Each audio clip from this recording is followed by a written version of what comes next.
This is not a test. Don't expect to be impressed. Put on your life vest. Sit down your armrest.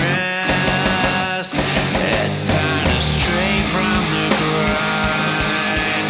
Don't take my hand, 'cause you'll find no peace of mind. Side quest. Hey everyone, and welcome to Side Quest, the every other week Authors and Dragons podcast in which we, don't play a game. Sometimes we talk to guests, sometimes we tackle important topics, and sometimes we just talk about shit that we want to talk about. In case you're wondering which one this one's going to be, you probably already figured that out. We don't even have a third person. It's just us. Anyway, I'm Rick Walteri, and joining me today is MK Guatemala, Guati to his friends. Yeah, like, you know what? I see what you're trying to do there. It's cute. I like it. Like I said, we were supposed to do this earlier. We were talking about doing this earlier today, but my wife hit parking cones. A stack of 3 traffic cones had fallen from, however, in the middle of the road. She didn't see them in time, ran right over them. And then shortly thereafter, she calls me. She's like, "Hey, I had to pull into this ride share place near where we live." She's like, long story short, warning light came on, the engine light came on, the coolant, like, blah, blah, blah. I'm like, you probably tore something on the bottom. You're probably leaking coolant is what's probably happening. So I drove out to where she was at, checked it. Yes, it's bone dry. She calls AAA. AAA hauls the car to the place. We went and picked up the food for dinner. And so that's why I didn't think we were going to be able to record tonight, but yet here we are. So we finally Traffic cones 1, Gibby's wife 0. Well, there's also a situation where, like, the son was being a little bit of a pain in the ass in the car. So my wife was distracted,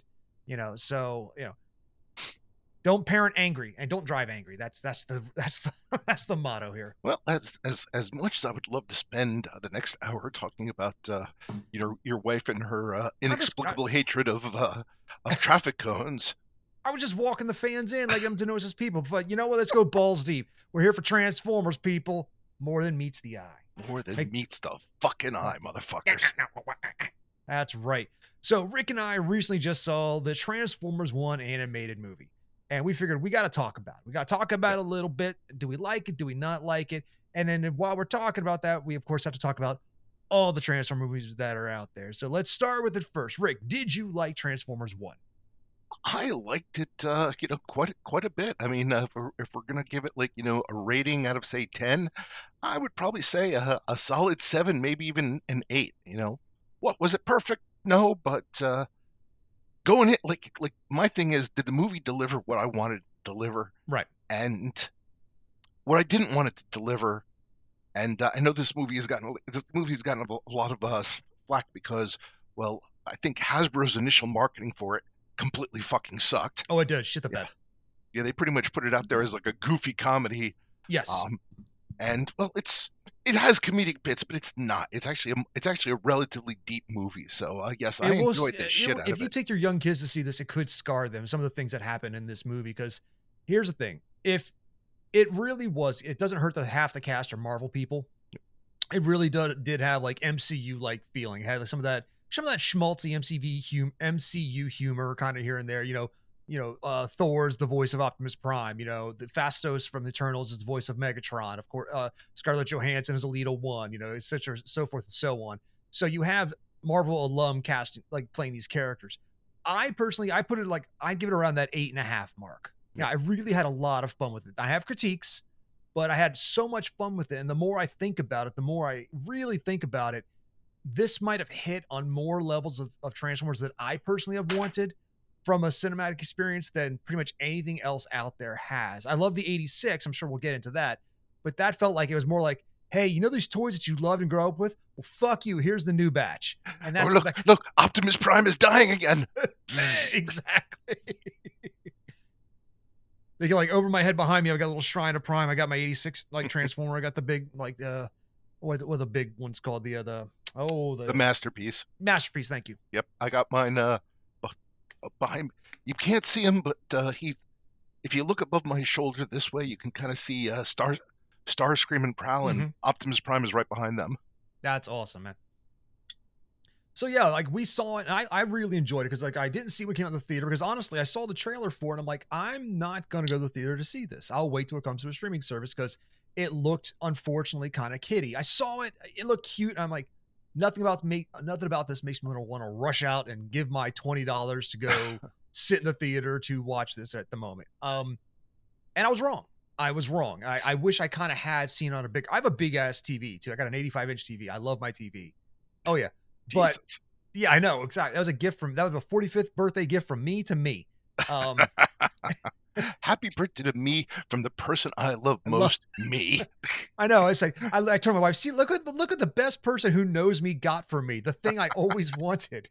But yeah, it was like I wanted a 4K 85-inch big ass TV with a sound bar, so I have it in the family room. I turn the lights off, and I got like the back glow lights, so I have a theater like experience. But I wish I had seen this on a giant screen because God, I would have made it so now much imagining better. like you're like your kid walking in, be like, Dad, I have a question. Shh, the favorite child is speaking.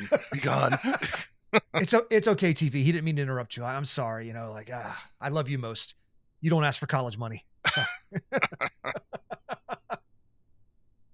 yeah. Porn looks great on it, but point is like I wanted to see it in a theater. I would imagine porn would look disturbing on it because I mean, 4K, certain things you don't want to see at 4K. We turn the lights off for a reason at a certain age, especially. So I don't need to see all that. But yeah, it was one of those things. I wish I had seen it. I wish I had seen it, whatever, in the theater, in the biggest screen possible, because it was so much fun. And I look forward to rewatching it again to look for all the things that I missed the first time around. If you have not get a chance to see it, it's streaming on Paramount Plus. So if you got a friend with a Paramount Plus, if you have Paramount Plus, if you just want to get the free trial and check it out, I do recommend watching this flick. It is, if you're a Transformers fan, it is a lot of fun. Or if you have a TikTok account, the motherfuckers there have pretty much put up the entire friggin' movie, like in 3-minute intervals. Oh Jesus, that's always fun. But so what are your thoughts and impressions? What do you likes and your dislikes there, Rick? I mean, honestly, my dislikes were just like, there were a few minor little plot points that, like, they could have been a little clearer on. Like the quintessons were kind of just like almost a back, like, almost an afterthought. Same with, like, the primes and stuff. But for the most part, it was solid. Like I said, it had equal parts. It was funny. One thing I really liked about it was there was a real tragic aspect to it. Yes. That kind of hit hard. And I gotta say, the two, like, actually all the voice actors did a really good job. They did. Like Chris Hemsworth is like, he's able to make you forget that he's Australian. Well, his American comes through from time to time, and his quasi he there's a time or two he was Australian, and almost that faux fake Thor British kind of accent came through at time to time. Huh. But here's the thing: he did a good job, especially at the end when he gives the rousing speech. He started kind of emulating the Peter Cullen end of the Bayformers that this message goes out to. Yeah, and he started doing that thing, and it did work for me because when he's young Orion Pax, he is playful, he's youthful, he's juvenile, he's mischievous, and I enjoy all of that. Honestly, the one that kind of got me, like, I did not care. I mean, I like the actor. I like Brian Tyree Henry, but I don't like him as Megatron or D16. I gotta be honest, I disagree. Like he started off, and, like, him and, like, Orion Pax are bros and stuff, and, like, I bought it. And then, like, as the story went on, his voice gets more and more intense. And is he Frank Welker Megatron? No, and that's the problem. Maybe I'm biased. Maybe I have the Frank Welker bias, because at least here's it. Hemsworth has got a reverberation to his chest that he's got like an extra vocal cord, like that, like kind of like that. You feel that breadth, that depth he's trying to do when he does the big boy voice. I don't get the same from Mr. Henry. I like him in a lot of projects, but he feels more dry and raspy. He would have probably made a good Starscream.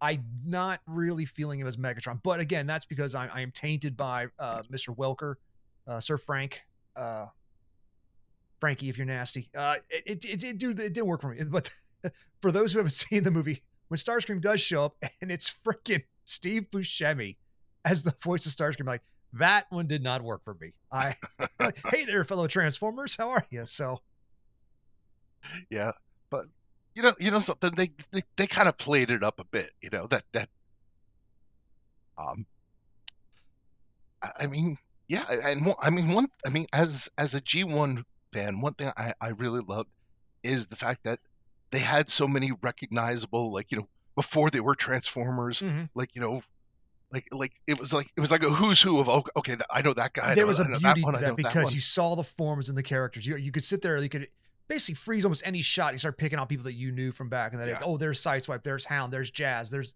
Ratchet, there's they're all you really start picking out these people. So what I got out of the movie is like there was a lot of heart. There was a lot of heart. There was a lot of love and care that went to the people who cared about this property. yes, I think just named the guy, the director was Josh Cooley, and it's clear that him and his writing team uh cared. They cared about the yeah, property and they put it in there more so than I felt from a lot of the other like people who attempted to make the Transformers yeah. movies. Like there wasn't like, even though Michael Bay's name was attached to it as a producer, there Hmm. wasn't that Michael Shit. Bay contempt Yes. attached to it.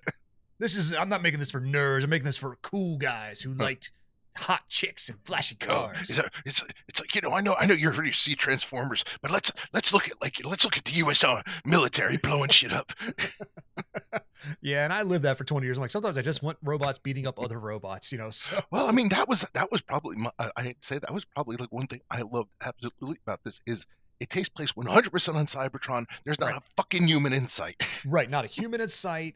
It is so we're gonna go into the plot here in a minute, folks. So like this is gonna be a spoiler like cast, and here, but at the same time, it's like it's not gonna hurt you to really see because like no matter what we say, it's still not gonna do majesty to the cinematics, the CGI, the animation was great, the humor is mostly good, uh, I'm gonna be the honest. action is fantastic. I don't think we need to worry about spoilers because here's the thing: if you care about this movie at all, You would have you know seen it. what the fuck's Yeah, yeah, happening, yeah. and if you don't know what's happening, you probably don't give a shit about this movie. So And if you're too bad. listening to us, you're already fans of A&D, so we got your money already. So suck it. So I mean, what? Anyway, moving on to the plot. Dun, dun, dun. Okay, so I'm gonna go through the plot. I'm pulling this just off of Wikipedia. I'm gonna just kind of skim over this. But Rick, anytime you feel you want to just hit pause me up, you want to talk about a scene, something that stuck out in your memory, just stop me as we go. Okay. Cybertron. It's a planet inhabited by sentient robots, fueled by a substance called energon, and fitted with transformation cogs, devices that allow these these transformers to transform into vehicles. In the city of Iacon, Orion Pax is a mining robot without a cog, and he sneaks into the archive and watches the documentary on the primes. I'm going to stop there because I loved how this opened up because it gave you all the backstory because he's watching a history report. He Yes, snuck in, like it's a beautiful scene. He sneaks in and he's watching this history log, and it fills you, the audience, in on any backstory you needed to know. yes. Here's our exposition Mm-hmm. scene, but it works. It's, and you know something, and it works better than giving us some text scrawl. Somehow Palpatine returned. Somehow Megatron returned. Yes. So security guards catch our friend Orion. They do his best to catch him, but through a harrowing escape, he tries to get out there, but he eventually gets caught. But his friend D16 bails him out. D16, wink, wink, is Megatron, or soon to be. Later, a cave-in occurs. Okay, now this whoever wrote this wiki page is sucks. Yeah. So Orion and D16 are bestest of buds. He even got him a sticker to carry around on his chest, and it's the Decepticon symbol because this time this one of the Decepticons, or excuse me, Megatronus Prime is one of these great primes who Rick, you want to fill people in on what a prime is or the history of the primes? Okay, Or Primus himself? so there's a lot of, like, there's a lot of different continuities of Transformers, but generally like speaking, there's this concept of the 13 primes, of the first 13 Transformers that were created. You know, they're kind of like, you know, I guess the greatest generation, if you will.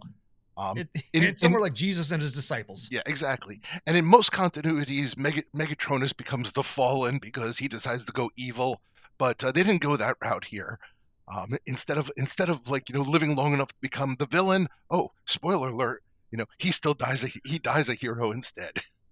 Yes. As do all of the other you know, primes. In fact, that's pretty much the gist of the story, is that you know, Cybertron is kind of in a post golden age. It's no longer in its prime, Yeah. because the great primes are dead. The matrix of leadership, which like gave them their power and made them, like, you know, essentially robot Jesus, is Mhm. missing. And basically Well, Megatron. the other thing is like this the Matrix, as long as it's with the leading living prime, energon flows like milk and honey out of the center of Cybertron, which I do like about this because it basically alludes to that Cybertron is Primus. Primus was the first prime, but he's basically the opposite of Unicron. So he is this ball. He is this transformer, a giant planet that they're all living on top of. And it's basically his blood and juice that flows out that gives the other transformers who walk on his body life. And it's kind of cool in that way. Yeah, it kind of like think of it like to put it in Robert Bevan terms.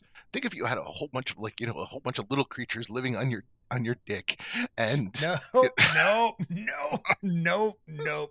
Nope, nope, nope, nope. I don't need I don't need my skin children drinking my fluids like it's kind of like if Jesus was inside of the center of the earth and his blood flowed out. fine. Okay, so our friend Orion Pax, soon to be Optimus Prime, and D16, soon to be Megatron, they are miners. They are second-class citizens. They don't have a cog. And they work down in the mines with Alita 1, and she's like their foreman who like mine them at night. Now, the one thing that's interesting about this particular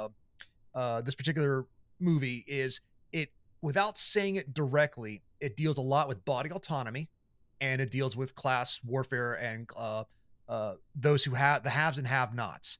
Some of these people were born without cogs, which is a lie. It was taken from them. So their who they are as people was taken from them as when they came online, kind of thing. And there are a lot of these themes that are pervasive throughout the movie. Yeah, it's a bit of a robotic feudal system. Yes. All right. So, but there's one great leader on Cybertron. His name is Sentinel Prime, and he's got everybody convinced that he's up on top of this. He goes with the surface all the time looking for the matrix of leadership. He swears he's looking for it. And he was like, because with the energon not flowing, they have to mine deep to find just the life-giving energy to get them allowed. So, where we leave off, Orion. Okay, so can we just skip this because this this thing read-through sucks. sucks. It does. We both saw the movie. We know what happens. I'm just feeling it like. Long story short, man, there was like the chase scene. So Orion and D16. So Orion's trying to convince his buddy, hey, that's the dynamic. Orion is the ever optimist. He's like, we've got to try. Maybe we can sneak up to find the Matrix. Maybe we could do this. Maybe we could do that. D16, soon to be Megatron, says, just follow your program. Stop breaking the rules. And he's like, okay. Then unfortunately, he gets him stuck into this giant race. This race gets them noticed. They said, as long as we beat one real transformer, we're not nobodies anymore. And they try like hell, and it's a great scene. Unfortunately, they get so close to the finish line, but they don't pass. But they get the attention of Sentinel Prime. But they also get the attention of the wrong people. They got sent down to the lowest level of Cybertron, where they meet. Who do they meet? They meet B127. Badassatron. Yes, who might be the first movie version of Bumblebee who I didn't immediately hate. Really? Okay, because he is getting a lot of flack. Because I like Keegan-Michael Key. He is the voice. He is famous from Key and Peele and a bunch of other things. He is voicing Bumblebee, but he's getting a lot of flack for this version of Bumblebee. Like this, I'm actually intrigued. You said that you liked him, so I want to hear what do you like? Well, I mean, normal.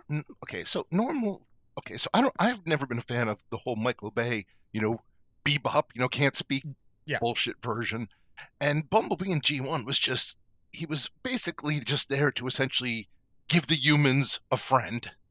Well, because he was like the smallest. He was pretty much useless. He's also just barely bigger than a human. It's like, so.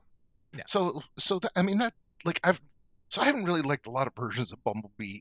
Like, the non-talking, I thought was dumb because it's a robot. Get another, just pull a speaker out of your car and put it in there. The whole friend to all children thing. Yeah, I don't care about that.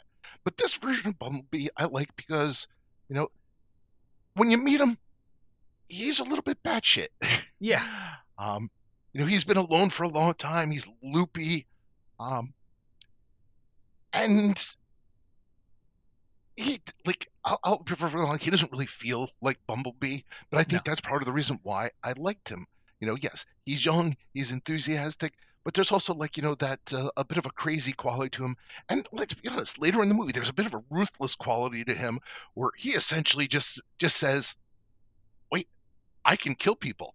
I like killing people. I don't know how I've got Bumblebee knife did not hands, and wind I up. like it. Yeah. Yeah, I don't know how Bumblebee didn't wind up as the first Decepticon recruit after that shit. But I think that's why I liked him, just because I found him to be likable, which I That's haven't also me. found the Like other versions of Bumblebee to I'm of be. mixed opinion because I like him. I mean, obviously, I grew up loving the G1 Transformers cartoon version of Bumblebee because it's just I was a kid. You know, I was a kid and I loved it, and I loved seeing that guy because it's like I was a kid and Spike's a kid, and that's like barely bigger than me, you know. And I want to transform a pal I can get inside of and ride around, have adventures with. You know, it wasn't like it's like the humans first met Ravage. You know, like it's like it was like something that was approachable, and that's the thing. Bumblebee was always approachable, but he didn't let his size stop. He's like he was still in the fight regardless. This version of him is a little like, and I'm he's a little like Donkey to Shrek in the way of he has big Eddie Murphy energy when it comes to how he's doing his comedic bits, commenting on what's going on around him. So if you don't mind Donkey, you won't mind Bumblebee. If you do have problems with Donkey, you might got some issues. Yeah, I'm just he's gonna put it that way. 100% like comic relief. Like I Yes, said, this is probably the first version of Bumblebee I actually liked. So that's take cool. that as you will. All right, so when they're down there meeting Bumblebee, they come across a piece of cryptic information that got lost at the lowest level, which leads them to potentially knowing where the matrix of leadership of the primes was a last radio communication. It's up on the surface, and they've got coordinates. So they're like, "Hey, if we can get up there, or give this information to Sentinel, we might be able to heroes." So D16, Bumblebee, and Optimus, or soon to be Optimus Orion, try to sneak up to the surface, and they unfortunately their boss Alita 1 finds them. The cool train ride montage battle action piece to the surface, which was very reminiscent of across the Spider-Verse, where they're taking that train to the moon kind of feel. And next thing you know, boof, they're on the surface. The surface is messed up. They've never been to the surface. They don't know what this grass is. They don't know what these robotic deer are. They don't know, like, oh my God, is that a Quintesson warship in the sky? And why is that there? Yeah, the robotic deer I could have done without. I like it because it shows that, like, on the top of Primus or Cybertron or whatever you want to say it, their other life is forming, but they've been so cloistered down to Icon City that they've never seen what else is up there. Like they're not the only living things on this planet. Yeah, so basically these robotic deer, they're living on on Primus. They're essentially like giant fleas. But yeah, like Cybertron is a little more is meant to be, like, comes across as a little more organic than I would prefer. But again, there's artistic stuff that go into play here, and I guess they're kind of showing that life finds a way, even though they've been told that the surface is uninhabitable, whatever. So but yeah, following the signals, they end up getting they find the location where the primes were, and what they find is a graveyard. They find all the primes are dead. And it's harrowing. It's horrible. They've been there so long that there's moss and things growing on them, and it's. But then they find one prime that's not a prime, but a prime, who's still just in low power mode. They give us Energon, and it's Alpha frickin' Trion, voiced by Morpheus himself, whose name is escaping me right now, and I cannot. Lawrence Fishburne. Mr. Lawrence Fishburne, thank you. And he's the voice of Alpha Trion, and he gives basically like the second part of the here's all the exposition you need to know. Like, Sentinel's a dick. He backstabbed us, and all the primes got dead because of it. Yep. So he goes, "Hey, why don't you guys have transformation cogs?" He's like, "We don't have them. We weren't born with them." He's like, "No, you're all born with them. We that's not the case." So he starts pulling transformation cogs out of these dead primes and gives it to our quartet of heroes who've never had this before. Crazy action ensues, and now they're trying to transform the first time and failing miserably. And I'm actually laughing at this because it shouldn't be, but it's so slapsticky. When it's like, here's your dead grandpa. Here's his teeth. Put them in your mouth. Put this in your mouth. Doesn't bother to wash them first. Just it's chomp down on these motherfuckers. So they're trying to escape these Quintesson worship who's following them around, and who do they come across? They eventually stumble their way, and because this is kind of like a big D&D adventure. They go from one party to the next, and they stumble into what's known as the High Guard. These are people. Well, you skipped a major plot point, is that they observe the fact that Sentinel, who's been telling them all this shit about how he stopped the war, he stopped the Quintessons, he's actually working for them. They're essentially everything they're doing. They're slaves to these guys. Yes. He all the energon that they're actually mining up, they're giving to the Quintessons. He bends a knee to them. blah, blah, blah. Or some could argue, no, he broke her to peace because the Quintessons were just better than all these Transformers and they couldn't beat him. So, no, he's the guy's a punk. He didn't want to serve under the Primes. He's a douche. John Hamm is the voice of Sentinel Prime, and he's great. Like, he is a great villain. I like whenever John Hamm's a bad guy. So our quartet, they come across what's known as the High Guard. These are warlord robots who they were trying to hunt and expose Sentinel. They've been on the surface forever. And who are they? Who do we know them as, Rick? The Seekers. Well, yeah, exactly. But Okay, also, like, well, basically, the three in charge are the big three Decepticons after Megatron. You have Soundwave, Shockwave, and Starscream. It's a lot of waves. See, that's just where it got a little bit goofy. Like, that's a lot of waves, or like someone punches like Shockwave's like, oh, my one blinking eye, ow, like, because he's, it's a little goofy. But there's some goofiness there, but for the most part, the jokes kind of land. Yeah. They're fun. It is a fun flick. So eventually, Sentinel Prime's his top enforcer, Arachnid, who I like Arachnid. She transforms in like that. It looks like a drone looking helicopter, but when she's in robot form, she's like a walking spider, and it's creepy how she moves, and I like that. But so she tracks them down, big kerfuffle, and half of them get captured and half of them stay behind. So Megatron and Bumblebee and a few of the guys are all captured and taken to Sentinel Prime and forced to bend a knee. Yeah. And Megatron will not bend. Yeah, and this is pretty much where where the movie's finale comes into play. So it's like, Optimus goes and like rallies the miners, giving an Optimus-like speech, even though he's not quite Optimus yet. About how they're not worthless, how they can like rise up. In the meantime, Sentinel Prime's pretty much smacking around Megatron or pre-Megatron, torturing him, essentially kind of like driving him over the edge. Which basically this is the point where like really I think like both characters have that defining moment that sets them on their path. Very much so. When it comes down to the end, it's like after the big battle scene, Megatron wants to kill Sentinel Prime, and Optimus is like, no, we don't have to kill him. Everyone knows now. Everybody knows. And someone takes a shot. Optimus gets in the way and tries to he's like, we shouldn't do this. Almost falls off the edge. Megatron captures his hand. Now these guys have been brothers this whole time. They've been best friends this whole time. And this is where Megatron lets Optimus fall. He's like, no, I'm done. I'm done saving you this time. This time I'm not saving you. And let's Optimus fall, or the soon-to-be Optimus, because now that he falls, the spirit of Primus sees the self-sacrifice that Orion Pax is willing to do, and transforms him one more time into full-fledged Optimus, which is badass. Yeah. But in the meantime, Megatron has a similar transformation. He overcomes Sentinel. He kills the shit out of Sentinel, and he takes Sentinel's cog, which turns out to have belonged to Megatronus Prime, who was right. D16's favorite.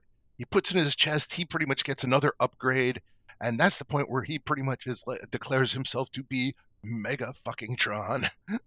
And as all good things, all best friends must fight eventually, because that's the law of best friendship. Optimus Prime then has to face Megatron in a great big duel, and man, nothing makes me happier like during that one scene when Optimus doesn't realize what's going on, and a giant glowing battle axe appears in Optimus Prime's hand. He's like, oh, and then it is on like Donkey Kong.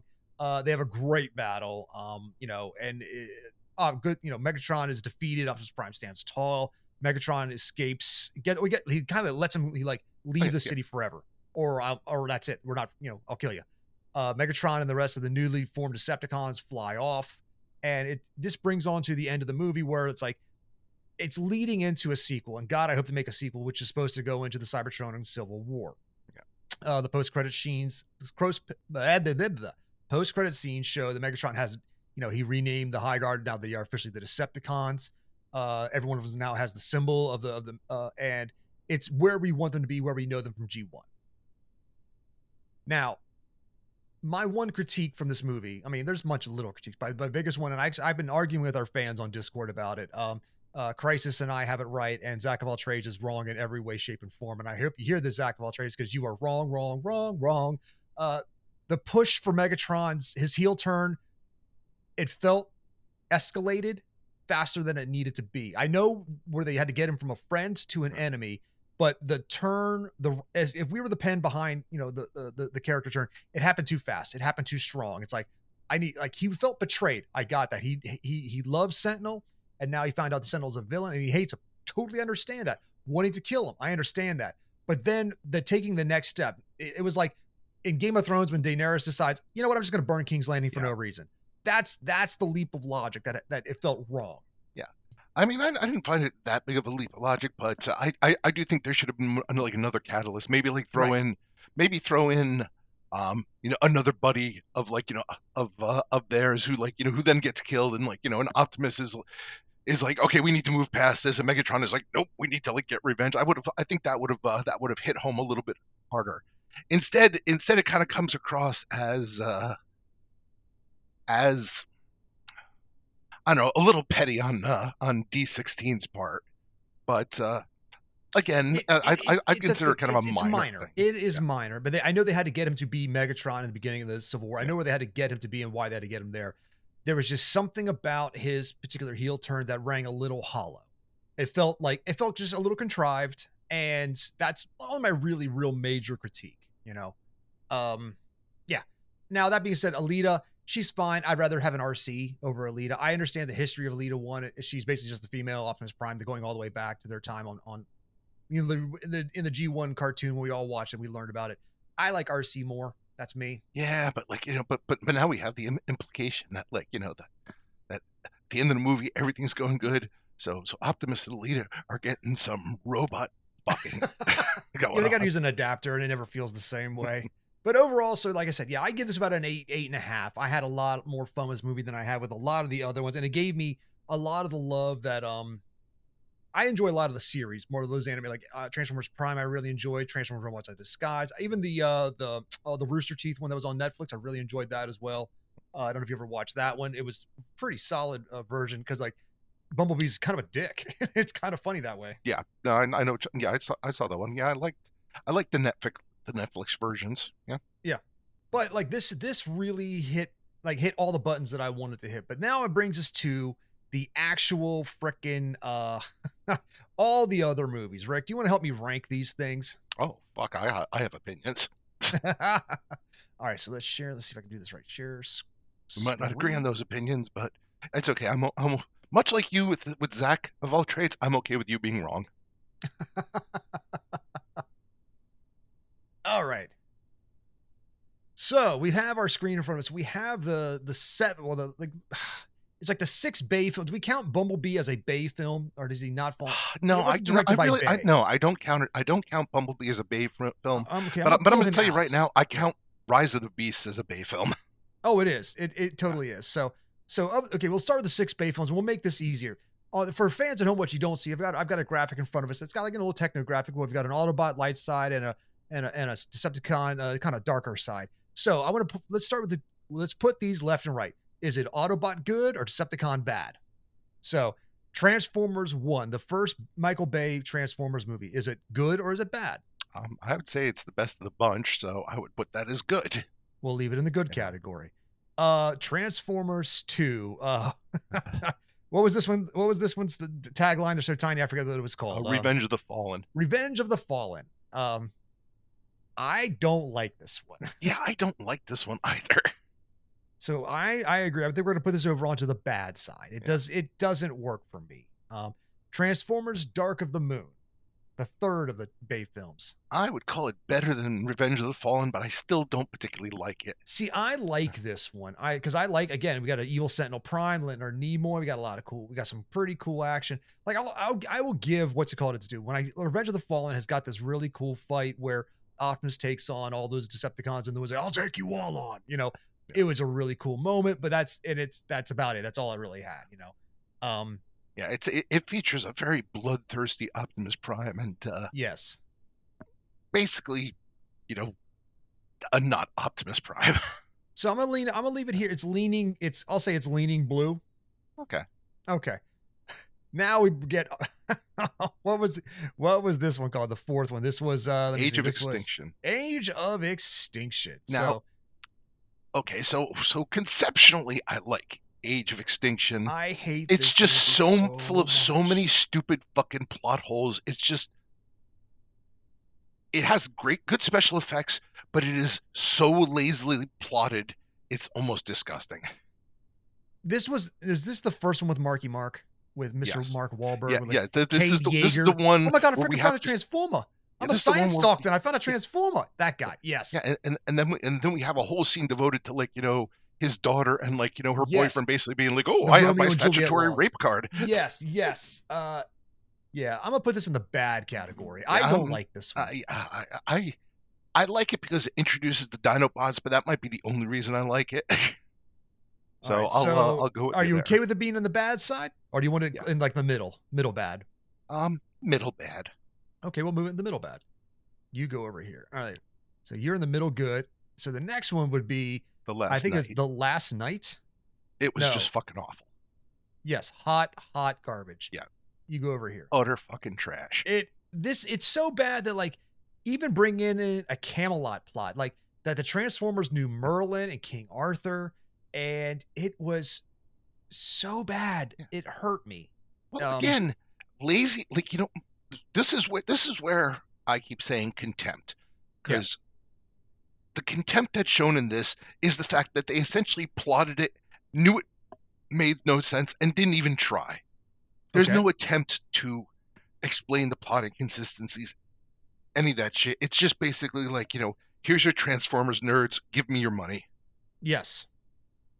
It's one of those things like when these movies come out, because maybe we didn't spend enough time really talking about it. Maybe we should for just a quick second.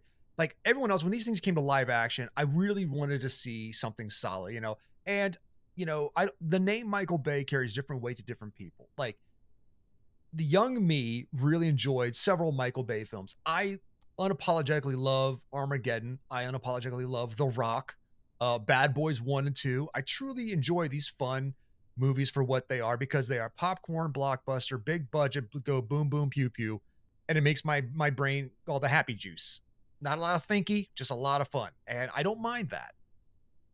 But then they brought these to me and I'm like, I really wanted so much out of these things. But what I got was Shia LaBeouf doing the Hugh Grant stutter. So where my misgiving started was like I was coming off Godzilla 1997, where Roland Emmerich basically just said, fuck you Godzilla fans, I'm making my own Godzilla. I'm taking everything that makes this monster popular and I'm changing it to suit me. Which I just consider when directors do that to be a complete slap in the fucking face. To Michael Bay immediately saying, "Oh yeah, their designs don't work. We're completely reworking everything." Right.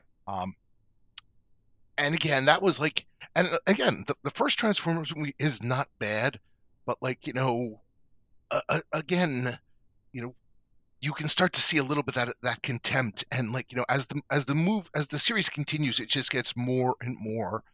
And I know some people will be like, "Oh, I know Michael Bay, and he's a Transformers fan," and you're not going to convince me of that, because I just see a lot of hatred towards the source material in these movies, and you're going to have a hard time convincing me otherwise. I also see like there is I'm not going to accuse anybody of anything, but man, the amount of like hot chicks bent over in the weirdest positions possible, twisted in anime-like proportions, and they're always so young. Not that the actors are young. They're portrayed young. These are like constantly on high school. These are high school characters put into these weird high school positions, but hypersexualized people who are in their prime of their mid to late 20s. And it's yes, it's a little pervy in some ways. And I try to like distance myself from that mentally because I'm here to watch Transformers. But like when Bumblebee's pissing on John Turturro, or when now it's hard to screw up Optimus because unfortunately most of the time Optimus Prime does not have a character arc. That's the reason Transformers 1 worked for me.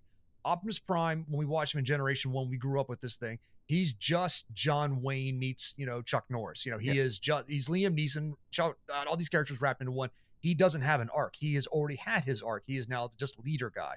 Transformers 1, I enjoyed it because I got to see the arc. I got to see the optimistic kid who messed up, who made the self-sacrifice play to grow into the leader thanks to his friends and, do the right thing because it's the right thing to do. I enjoy that growth.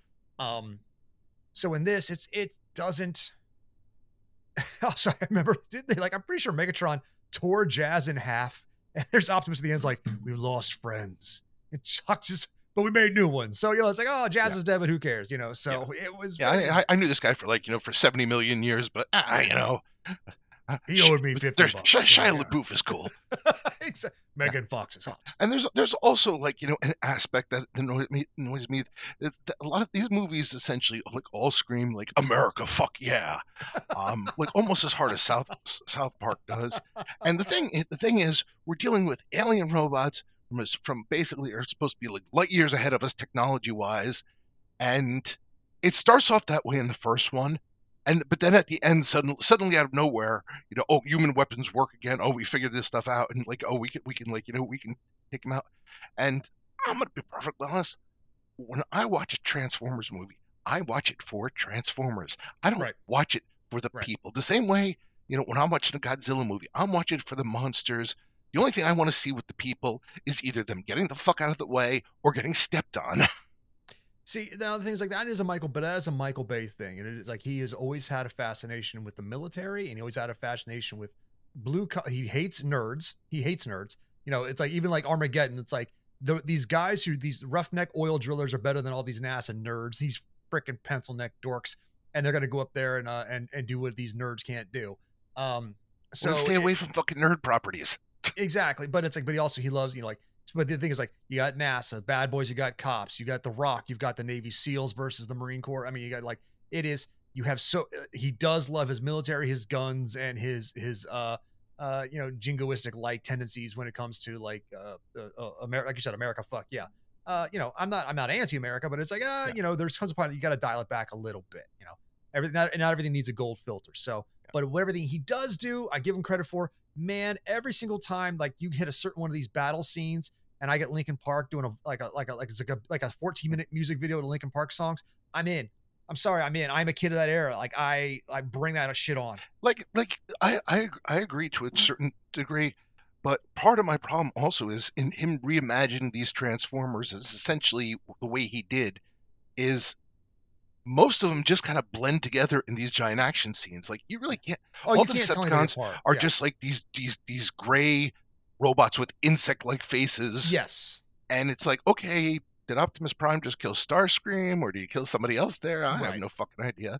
They didn't have their identities. And then when you do have like iconic characters, they're really glossed over. Like in Dark the Moon, Shockwave is mentioned as this like really big threat, and then nothing. Literally, he has almost no purpose in the fucking movie. Well, it's like Soundwave's a satellite. He's just hovering up there, constantly like doing like eject, and like we never dealt with him again.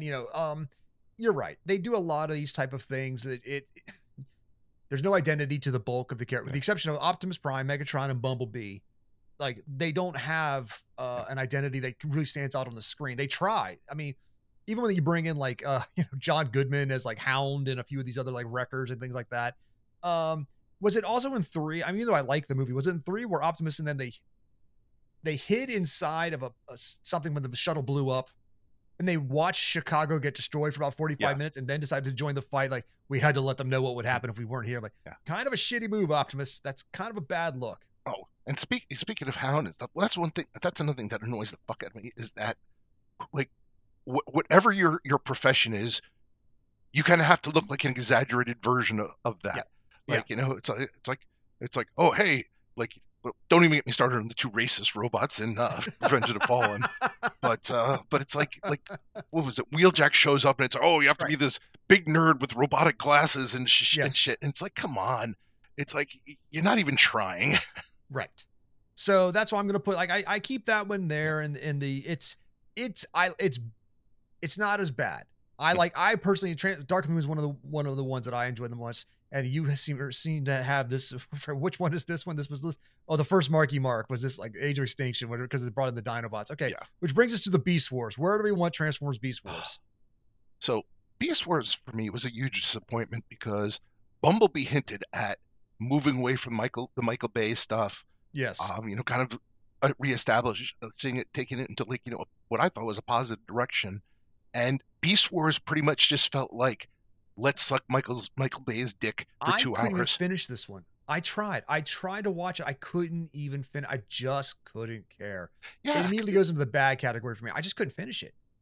Yeah. I mean, the thing is, of the Michael Bay films, I'd say actually probably I think maybe all of them. All of them revolve around some magical MacGuffin. This Yep. is the only way we can get back to Cybertron. Oh, it was destroyed. Oh, well, here's our next magical MacGuffin. Yes. So what do they do in Rise of the Beast? Oh, here's our magical MacGuffin. The only way we can get back to Cybertron, which means it's going to be destroyed by the end. They don't even try to like make it different. So I said, Yeah. are we putting this on the bad category? Yeah, I'm then? putting this in the bad category because Alrighty, I did good. watch it through the end, but one, like the human surprise at the end. Do you care about spoilers? I do not, sir. Okay. The surprise at the end is basically the main human character who's like he gets handed a GI Joe card essentially. Yes. Right. I heard about this. Like when they were talking about a potential crossover. Yeah, and it's just the part of the problem is like the humans are even probably more annoying in this one. More the annoying Maximals, than Cade Yeager. yeah, I don't know, man. It's just not a good. Like they took all the goodwill of Bumblebee and said. Speaking of Bumblebee, yeah. I enjoyed that one. I shouldn't, but it was such a breath of fresh air compared to the other ones because the opening like 10 minutes showed me G1 Transformers in the Michael Bay style, and it worked. It bloody worked. This guy took the time to make their form look good. They're battling on Cybertron. I saw everything clear. It reminds me of that one video game from was it a High Moon Studio? Like two video games, Fall of Cybertron and War for Cybertron, I think. Yeah, like it was like the Fall for Cybertron where you got to see like the opening, like the opening song is that Humbling River song where and like Optimus comes out and he's like saving Bumblebee and like click clack and and Grimlock comes out, and like that one. I enjoyed Bumblebee. Also, Haley Steinfeld, big shout out to her because like this I like her acting. I truly like it because it's like when she does something, she follows that particular Jackie Chan style, which is Jackie Chan used to say when Bruce Lee punches something, he punches something that looks really cool doing it. But Jackie Chan says when I punch something, I go ow, and shakes his fist afterwards because she will do something cool then mess up. She has big protagonist energy. If she has like whether that's an urban fantasy story, like you would read you read a book based off the type of acting she does as lead characters. I enjoy what she brings to these films. So and even I'm forced to admit I hate the character of Bumblebee, and especially the Michael Bay version of Bumblebee, which let's be honest, this is. But of the movies we've talked of so far, this is most. There is no doubt this is the best. Transformers. You could see them clearly. Yeah. You got John Cena. So I'm gonna throw that in the good one unless you have a problem. Yeah. No, I 100% agree. All right, so that means we have Transformers 1 and Transformers 1986. Yeah. So what are you feeling? Which one do you want to start with? Which one do you want to start with? Well, let's start. I mean, we just spent quite a bit of time on Transformers 1. I think we're putting that in the. I don't think. Yeah, that's a good one. That's an automatic. How do you feel? Okay, it's like so this is the elephant in the room. Yes. I do love this movie. It's not a good movie, but I love it. It is it's a baton pass from a toy commercial. Yep. They killed off all your favorite people. The movie doesn't really make sense. If you scratch and surface it all falls apart. But I still love it. And I don't know if that's a good thing or a bad thing. Because I'll play You Got the Touch right now. I do love the soundtrack. I love it. This is nostalgia bait for me. I was 11 years old when this came out. I've known it all my life. So where do you stand with this? So like I had mentioned on Facebook that I would consider Transformers 1 be better than this. And a lot of people are going to consider that a heresy. And the reason I consider that is, yes, I like this movie too. Especially like the first half an hour or so. It's wonderful. But basically there's that contempt. And it's from Hasbro this time, basically saying, we want a new toy line.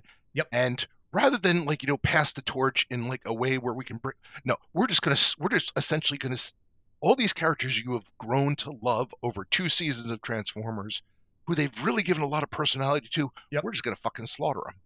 We're going to Last Jedi this thing. Yes. They Last Jedi this thing. They say, is this what you want, nerds? Do you want to say, no, you can't have it. They slap you in the face to kill what you love and push new things down your throat and say, this is what you love now. Yeah, and for the most part, they're replacements. I mean, I like Galvatron. I do not. But outside of that, it's like, and I kind of like Ultra Magnus, but I know what they were trying to do with Hot Rod. Oh, let's give the kid somebody young and hip as the, like the Yes. leader and stuff. Well, And yeah, I feel bad because it feels like it unfortunately feels like a horrible sense of growing up because when you're young and hip, when he's Hot Rod, he's got this cool car and he's a cool guy. Then he turns into a win a goddamn I bago. know. And it's like, oh man, here's trade in your cool car for the minivan, kids, or get the RV, get the camper RV, Yeah. because that's all your life is. Yeah, and that somebody looked at this and said, "Oh, this Pimp My Ride Winnebago is cooler than than this big ass semi truck." Yeah. The only character, here's the thing. What I liked from Transformers 86 from the new characters, I liked Springer. I liked the Triple Changers. Because that's where we got the Triple Changers were born from this. No, no, they weren't. The Triple thought Changers Springer- were all the Triple Changers. The two main Triple Changers, Blitzwing and Astro Train, Astro were Train. all over season 2. Were they in? Okay, yes, they were, because that Blitzwing was. You're Yeah. right, because they flew him Yes. around in Astro Train. Yes, they even had that one episode where they were trying to lead the Transformers in their own way, and Blitzwing Yes. like he's got the football coach. Yeah, I remember now. But it was Springer and Sandstorm who never really got any real playtime. He was the one that was a dune buggy and a helicopter, I think. Yeah, nobody really gave a shit about Sandstorm. Exactly. But Springer was kind of cool. I'll give him Springer that. was kind of cool. But it was like, and this is the reason we got Return of Optimus Prime, because afterwards, Hasbro realized how badly they fucked up. Right. Because apparently, like I was hearing about, like in an early version of the story, like Optimus Prime was supposed to get the same treatment as like Megatron. Basically, he was going to be upgraded into Ultra Magnus, whereas Megatron became Galvatron. And honestly, I would have preferred that, because basically at that point it would have been like, okay, we have basically the same characters. They've been upgraded. They have new forms, cool forms and stuff. But instead, what they gave us was, and again, and I know you don't like Galvatron. I did like Galvatron. The concept's not bad. The problem is, like, so there's the movie version. Then I got the next like year or two, the next season or two of cartoons where that version of Galvatron was crazy because he basically was brain damaged. Yeah. So he was frick. I'm trying to think of the guy. The Shakespearean character thought everybody was out to get him. Doesn't matter. He was just like, everybody's out to get me. What's going on? He's like, he was killing off everybody. Like he was freaking Nero at the end of Rome. It was like, it was just, I didn't like any of that. And there's the people are like, well, he's our leader, then kill his ass. Cause it's like, hey, this guy is definitely leading you down the wrong path. I like the like you said, I'd not heard that like Ultra Magnus was supposed to be the next evolution of Optimus Prime, which made sense. Cause like it was a white version of Prime with all this cool battle armor stuff. Yeah. I mean, the toy the toy originally was like powered convoy in Japan. Yes. Basically it was, okay, Optimus Prime with a new paint job slapped into some armor. Right. Yeah.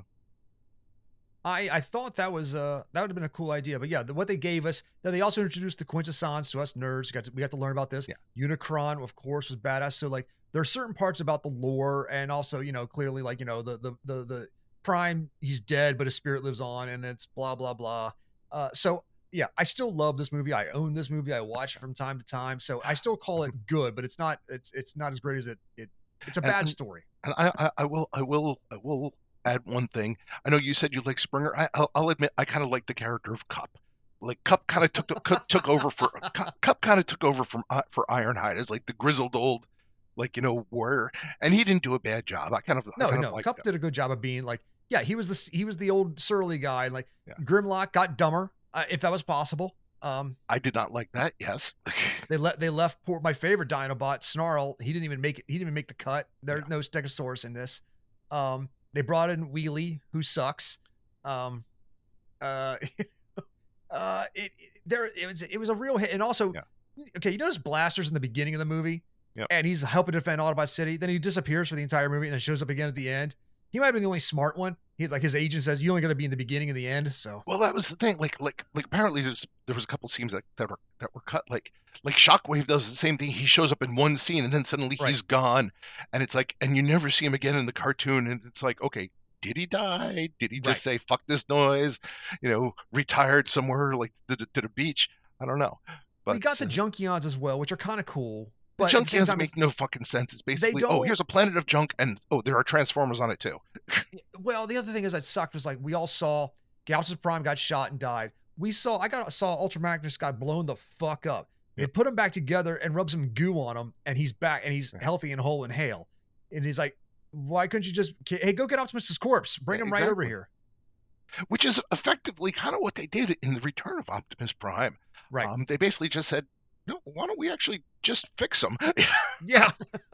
Well, they brought him back. He was a little bit crazy, but then they also rebranded Bumblebee as Goldbug. Just to sell another toy, you know. Yeah, that was just that was 100% to sell another toy.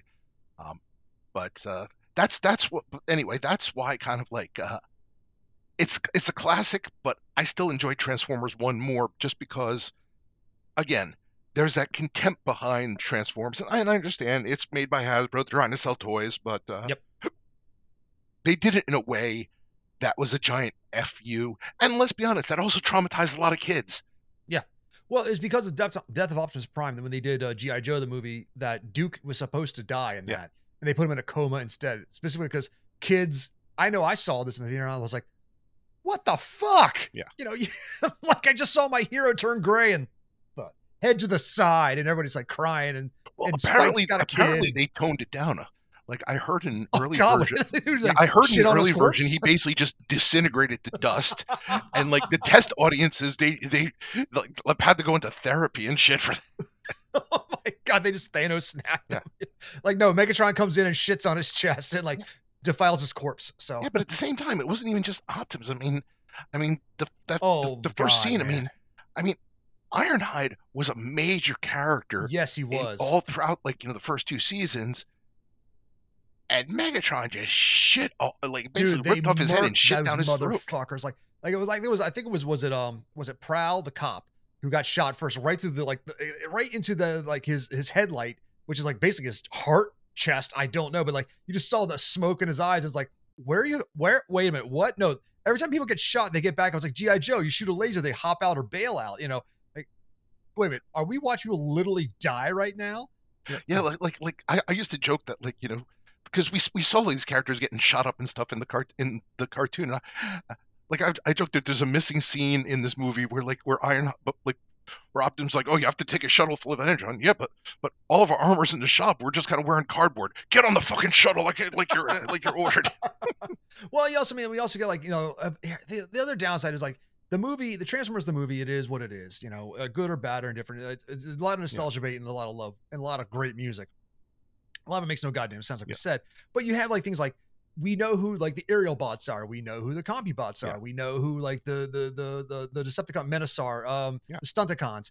No, but we don't get any of those. All we get are the Dinobots versus Devastator. And Devastator was like the weakest and my least interesting of like of the Gestalt 5-in-1s. So Well, this was apparently a communication issue in that the guys working on the movie were given like no information, regarding stuff. It was like a lot of this stuff was done in a vacuum. So yeah. Like subsequent like comics have tried to like explain. Oh yeah, like all these other robots, they were over here doing something else. They were off screen. They were on an away mission. They were on they were on Cybertron 2. They were on one of the moons. So, man, maybe they owed Ironhide money, and they were just like, yeah, we're just they don't want to go near Cup, or Blur's on cocaine. So, all right. So on this list here, I think we're going to call this one good. We're gonna say that it's good. We enjoyed it. It goes over to the good side. All right. So we've got 4 good and 4 bad. I don't really even care to rank the bad because it's just all bad. Even one of them's got some standouts, but like they're not worth my time. Most of the Marky Mark ones are not worth my time. The Beast one's not worth my time. Unfortunately, the one with Tony Todd as like the Fallen, it just doesn't waste my time. It's not worth my time to even give more of a shit about them. But there are, like I said, half of them, the ones that are up here, are decent. So which one would you say was in 4th place? Of the good ones, which one would you say is in 4th place? Actually, there's 5 there. Okay, I can't count. Math is not the public school system has failed me. Yes, at least 5. So in 5th place, I would put Dark of the Moon. Same. I agree with that. I enjoy Dark of the Moon, but out of this list, it's in 5th place. Yes. For 4th one, I would probably say, probably Bumblebee. I think, or maybe Transformers 1. Not sure. Yeah, I personally think Bumblebee is better than Transformers 1. I mean, the first Transformers. Yes. I mean, yeah. Okay, we'll go with that. I agree with that. Okay. Yeah. Now, are we doing Bumblebee or Transformers 86? I'd say Bumblebee because here's the thing: for as cool as like the opening and closing scenes are of Bumblebee, then you Yes. have the whole middle of the movie, which is just fucking Bumblebee. Yes. And I still don't like the character. Well, they did a lot with him, which by process of elimination, I think we're going with it. 86 is coming in at number 2, and I believe our new number 1 is Transformers 1. I agree with you on that one. It gave me a full story. And at the heart, we're both storytellers, and this gave me a complete story with character arcs, motivations, and a lot of love for the source material. Would I have liked to have seen maybe 20 minutes more to fill in a few gaps here and there? Yes. Sure. But you know something, they told a lot of story in like, an hour and 45 minutes. And you're right, it's a complete story. There aren't like any plot points that make you go, huh, are relatively minor. As opposed to the Michael Bay films where the plot points are just like, are we going to address this? No, we're just going to fucking ignore it. Yeah. No, it's still like, why was Jetfire and SR-71 sitting indefinitely in the Smithsonian reasons? Why like, is so basically I would say about Transformers 1, it feels like it was made by somebody who was a fan of the Transformers. Maybe like a fan, exactly what I was going to say. It had love, it had character. Again, it gets a little into the MCU like humor, but if you like that, you'll love this. If you haven't seen it, well, then why'd you even watch this podcast? So. And the truth of the matter is, if you watch, I mean, Transformers only got like dour and like depressing when we got to the Michael Bay films. If you look at the original cartoon, I mean, come on, there's one episode where Optimus Prime is playing basketball. Well, there's also some. Here's the thing. I remember a few dowers. Do you remember the Beachcomber episode where they find like this pool of like Electrum, and like they were all there, like it was this beautiful grotto, and then everybody fights over it, and then like, and at the end, like, hey man, we won. He's like, yeah, we won. And Beachcomber just looks just destroyed hidden grotto that will never grow back because the Transformers had to fight over a resource. Like, yeah, we won. Oh, beautiful moment. Beautiful moment. So I think that's it. That's our list. Number 5, Transformers Dark of the Moon. Number 4, Transformers 1. Transformers, the first Transformers, Bayformers. Number 3, Bumblebee. Number 2, Transformers 1986. And Transformers 1 at number 1, where it belongs. Yep. And then you have 4 movies that are trash. I don't give a shit. Most of them star Marky Mark, and I don't ever want to see them again. So. It's like, hey, I have a card that says I can have sex with your underage daughter. God, you thought that was a good idea. Jesus. I know. It's like literally, like nobody, when they were like screening this movie, said, "Wait, what? Why do we need this scene?" Yeah. Why? Like, hey, can't you just make the boyfriend 17? I mean, seriously, who cares? Or make the daughter 19. Yeah, done. She grew up. You don't need like. It's because Marky Mark was like, well, I'm too young looking to have a 19-year-old daughter. Dude, you're not. You don't look that young anymore. You don't. Yeah, your Marky Mark days are kind of over. My name is Cade Yeager, and I'm a Transformers scientist robot man. And I was like, okay. It's like something. Just shut up and pop open that Bud Light, do the Lick product cameo, and just shut the fuck up. And on that note, I think that's what we're going to check out on this particular episodes of Side Quest. Rick, anything you want to say to the friends and family at home? More than meets the eye. I want to say something Transformers. Yeah. All hail Megatron. Bye, everybody. Bye.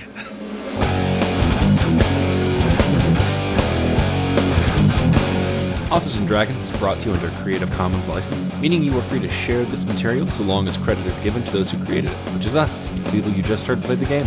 Opening and closing themes performed by the Gore Core 4. Authors and Dragons!